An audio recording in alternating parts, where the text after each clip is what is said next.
Hey everyone, thanks for coming back and joining me for another video. So thank you very much for some of the messages that I received. Obviously, as I posted on the community page, I lost a family friend. Well, we lost a family friend. It came a bit of a shock, but it's, yeah, it always does. It's always unpleasant. But thank you everyone for being patient for my video this week. Had a few days of feeling a little bit miserable for myself and then decided to whack on some red lipstick, do my hair the best I can. Looks like a fried pineapple, feels like a fried pineapple right now due to the heat. But yeah, and then chat to you guys because it always cheers me up. So on a positive and cute thing, we had my hedgehog that appeared in the back garden that I have now been feeding. I go out there and put a little bit of dog food out for them and some fresh water every day, especially because of the heat. And I asked, what can we call him? And my favourite one, there were lots of great contenders, but my favourite, I like Snuffles. That was cute because that's what frightened me when I heard the Snuffles originally, because the dogs were out there barking and I opened up the back gate and it was pitch black and I heard hissing like sss, and I was just like, oh my god, someone's got a pet snake, because we don't have snakes like that in the UK. And I was like, someone's pet snake's got out, oh my god. So I kind of tiptoed backwards slowly thinking I'm about to get bit by something, ran inside, got a torch because I haven't watched enough horror films clearly in my life, and then went back out there, locked the dogs indoors because they'd be stupid enough to go out there and, you know, probably try and bite something. But as I shone my torch out, there was a hedgehog and then it hissed at me and I was like, I didn't know they hissed, but they do. So anyway, yeah, out there feeding him every night with fresh water, and the nickname that I'm going to call him is Fluffy, because I don't know why, but it just made me laugh out loud. It's just because I guess they're spiky stuff, I don't know, but it's what tickled me at the time. So thank you for everyone for your suggestions, and who knows, we could end up with a hedgehog family out there, fingers crossed. So I might think about putting out a hedgehog box later in the year for when it gets close to hibernation to keep them safe. So that's enough about me, my hair, my hedgehogs. Let's talk about the video. So twinning. As you can tell by the video picture, there has been a lot of comparisons over the years of an American divorcee marrying a prince, causing this big huge scandal with the monarchy.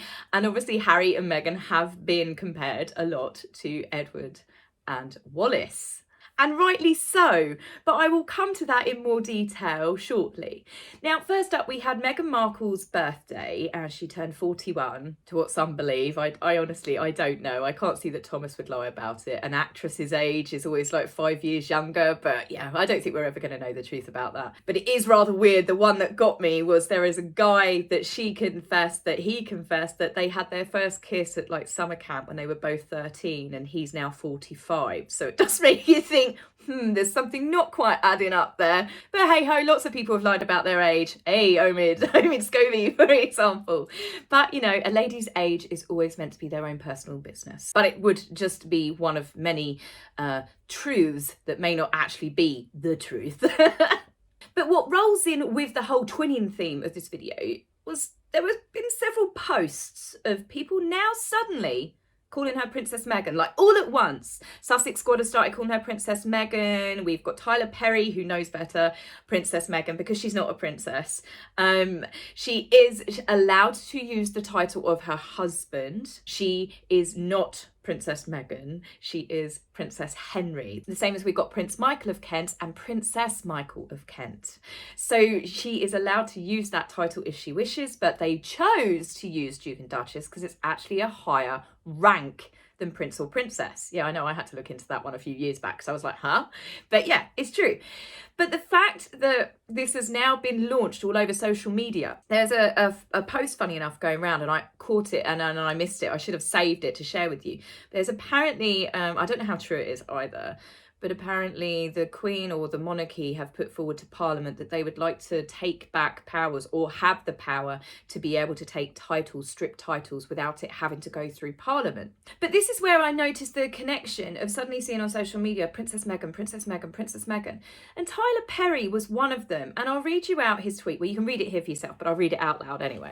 I've had a front row seat in your life for the past few years. I've watched you endure things that would have broken most people. I'm so incredibly proud to see how happy you, your husband and kids are now. It fills me with joy to say happy birthday, Princess Meghan. Then there was another tweet, and people, as you can see here, they've already picked up on it, by someone called Jude. No idea who he is. Happy birthday to a strong, adorable princess of all times, Princess Meghan. Just like every black woman, you have endured the unimaginable, the worst of it all, and you still kept smiling. What an incredible human being. Like, firstly, just a simple happy birthday Meghan would have done. Secondly, she's not a princess. Tyler Perry knows she's not a princess. Tyler Perry has stayed awfully quiet since he let them stay in his mansion, and there were rumours going around that, you know, they didn't treat the staff particularly nice, and there was never any stories to come out from Tyler's team to counteract those stories. So it does make you wonder. But the other thing as well is, if you literally look at these messages, look at the key words. Princess Meghan. Princess Meghan. The fact that she endured things that would have broken a lot of people, and then endured the unimaginable. I'm so incredibly proud. What an incredible woman. So you can see that similar words were used on both these tweets by two different people, but it's this push for Princess Meghan, all that she endured, all of the suffering, all of the hardships that she has gone through, and she survived. I'm sorry, it's like Omid Scobie wrote this, isn't it? And then just literally copy, paste. Or Meghan herself wrote it. I mean, Jude took it one step further. Princess of all times. Da, da, da, da.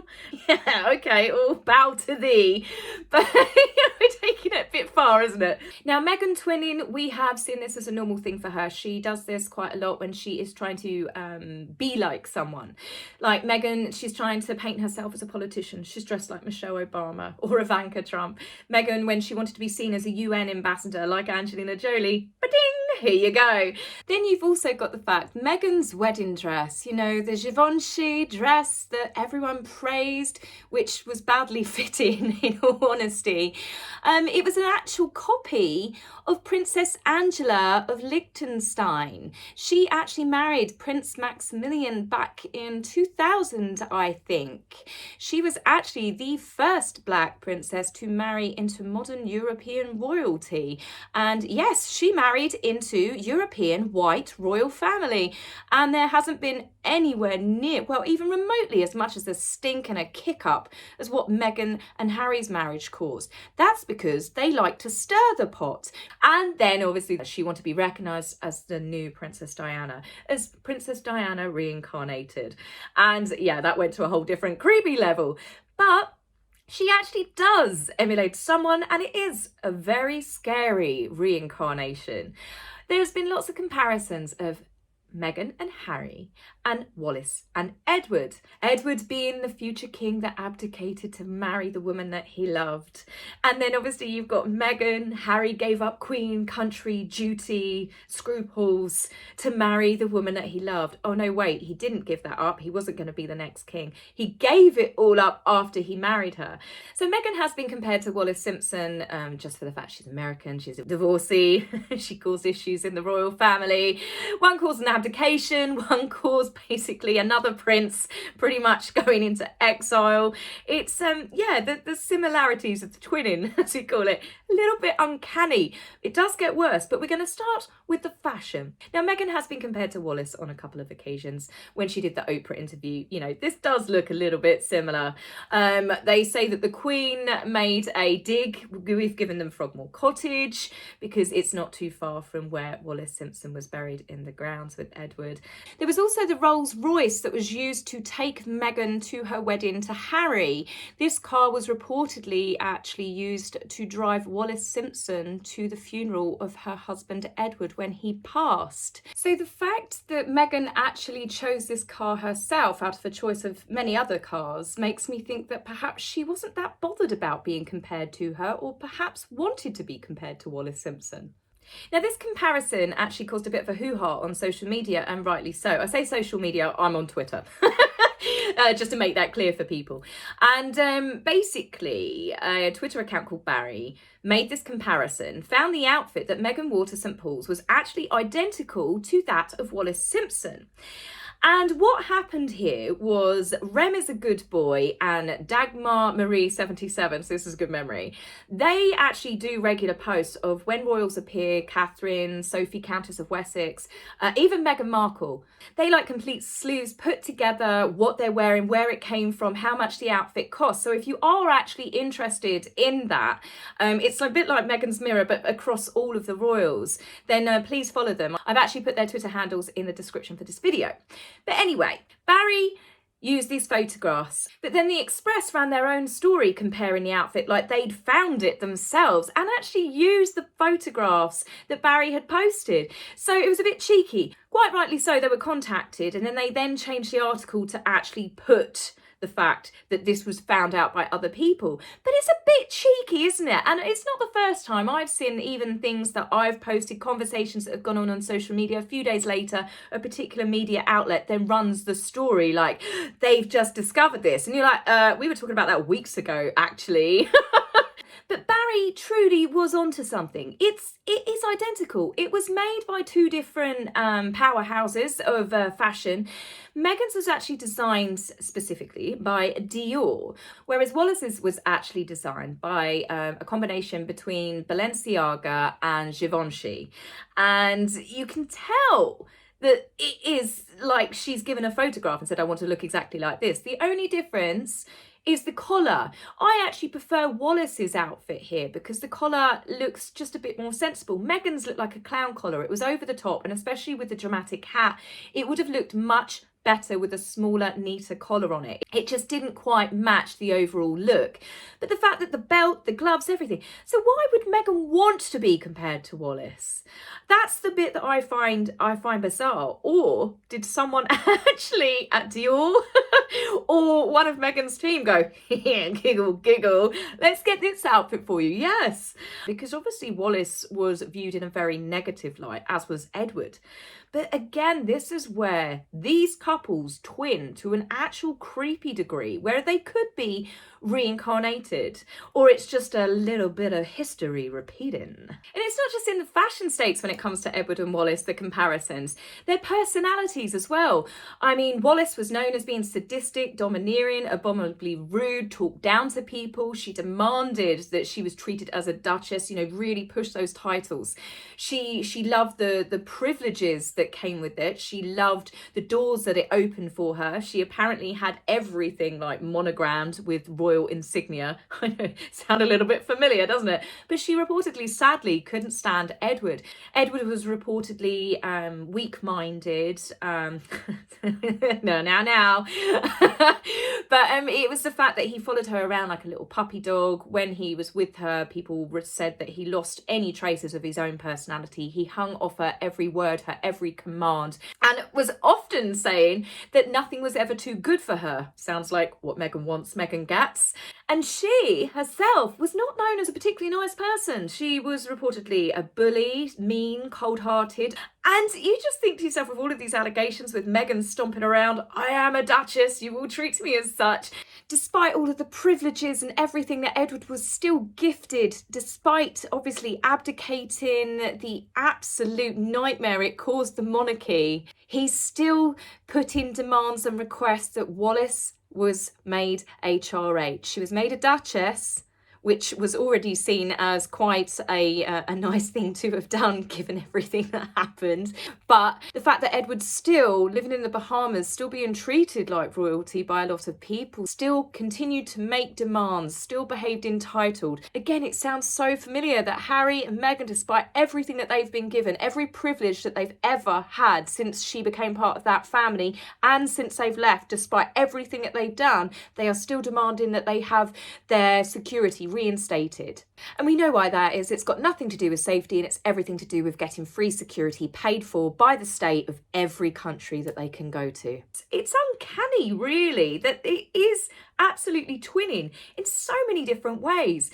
You've got Harry that follows Meghan round. He now literally is her puppet. Edward was reportedly the same. He literally lost all trace of himself, his upbringing and everything, and spent his life rather sad because From what I've read, Wallis was not particularly enamoured with him. She saw him more as a way to keep her accustomed to the lifestyle she's got. He gave up everything for the woman that he loved, although I think Wallis wasn't too impressed with that at the time, because she actually then got stuck into being in that relationship because she caused such a scandal, or he caused such a scandal by abdicating. She couldn't very well leave him at the first chance.